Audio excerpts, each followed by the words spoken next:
और विदेशवासियों को तहोदिल से श्री राम मानकर कि हमारे इस धराधाम पर चाहे देशवासी हो या विदेशवासी हो, सब सीताराममय हैं।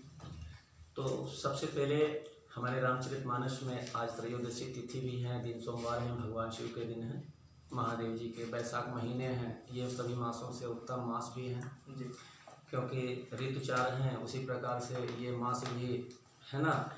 बैसाख सभी मासों से उत्तम है। ऋतुचार कैसे कह दिया? ठंड ऋतु होती है, वर्षा ऋतु होती है, गर्म ऋतु होती हैं, और चौथा ऋतु तीन का राजा बसंत ऋतु होती हैं जी, इसलिए 4 ऋतु कहा। अब अपना तो गजरावाड़ा से सराई 11 किलोमीटर है, इसी के बीच में ग्राम पंचायत क्षेत्र गोरा जी, अपना जन्मभूमि जी, अपनी तपभूमि जी, वहीं है जी, गोरा में जी। और वहाँ रहते हुए बालकपन से ही 6 साल से ही आध्यात्म राम नाम में रामायण में अपना प्रेम हुआ। उसी प्रेम से आज ये 12/4/2011 चैत्र नवमी दिन मंगलवार विश्व कल्याणार्थ अखंड ज्योति अनंत समय के लिए प्रारंभ हुई है। सुबह शाम वहाँ 16 ज्योतियाँ नित्य 3 घंटे सुबह शाम भी प्रज्वलित रहती हैं। बस यही कहता रहता हूँ, शुभम करोति कल्याणम आरोग्यम सुख संपदाम दीपम ज्योति नमस्तुते।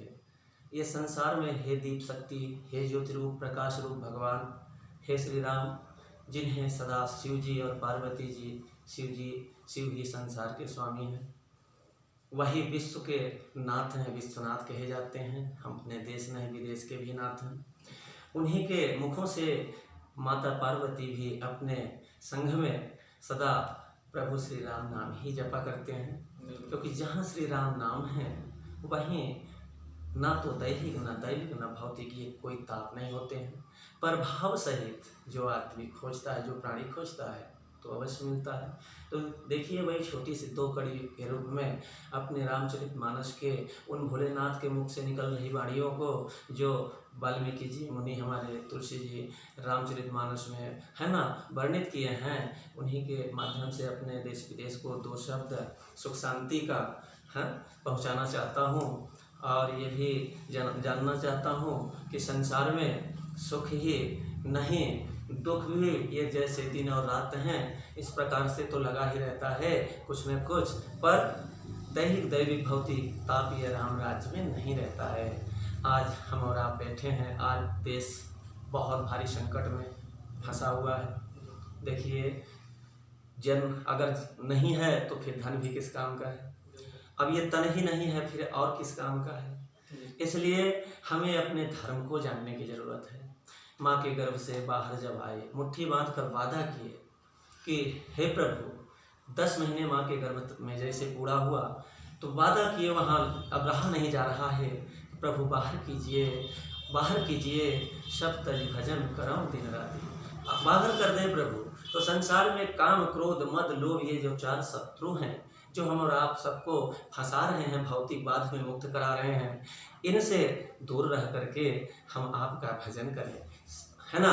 शत्रु क्या है, नशा क्या है संसार में? काम क्रोध मद लोभ, यही है 4 जो नरक के पंथ हैं। हमारे रामचरितमानस में वाल्मीकि जी मुनि महाराज तुलसी जी उसी को हिंदी में है ना बता रहे हैं। जो 2 शब्द हम अपने देश विदेश में कहना चाहेंगे कि हमारा संसार सुख शांति, ये भारत भूमि हमारी भूमि धर्म प्रधान भूमि है। यहाँ 4 वेदों का रचना हुआ, 4 वेद हैं, 6 शास्त्र हैं, 18 पुराण हैं, यहाँ 24 रामायणों की भी संख्या है। यहाँ हमारे ऋषि मुनि ज्ञानी भी आए। हमारे भगवान श्री राम जी आए त्रेता युग में, रघुकुल में आए तो उनके भी गुरु रहे, गृहस्थ गुरु रहे, है ना। कृष्ण भगवान आए द्वापर में, उनके भी गुरु रहे, वो भी गुरु गृहस्थ रहे। तो देखिए क्या है, हम 4 भाई हैं। 4 भाई में बड़ा भाई, मझिला भाई, सझिला भाई, छोटा भाई, हम 4 भाई अपने अपने स्थान पर चारों बराबर है। किसी का न छोटा न कोई बड़ा है। छोटा भाई अगर बड़े भाई के पास आते हैं तो हम गोदी में उठा लेते हैं, भैया हमारा भाई है ना। और बड़ा हो गए तो प्रेम देते हैं छोटे को, और बड़े को भी सम्मान। यही बस देश में अगर सीख जाए संसार कि छोटे को भी प्रेम देना, और बड़े से भी है ना सम्मान से मिलना है। किसी को ऐसी वाणी बोले जो आनंदित रहे, अपने मन को भी अच्छा लग जाए, आगे भी अच्छी लगे। तो जैसे देखिए ऊंचा सर है तो सर की शोभा एक टोपी से होती है ना स्वामी, उसी प्रकार इसी तन में लगा हुआ पाँव है ना, इसी तन में ही अपने तो पाँव की शोभा आप सुंदर खड़ाऊँों से होती है। जब खड़ाऊ रामचंद्र जी पहने तो पाँव की शोभा हुई। और वो जब राज देखिए भरत जी को सौंप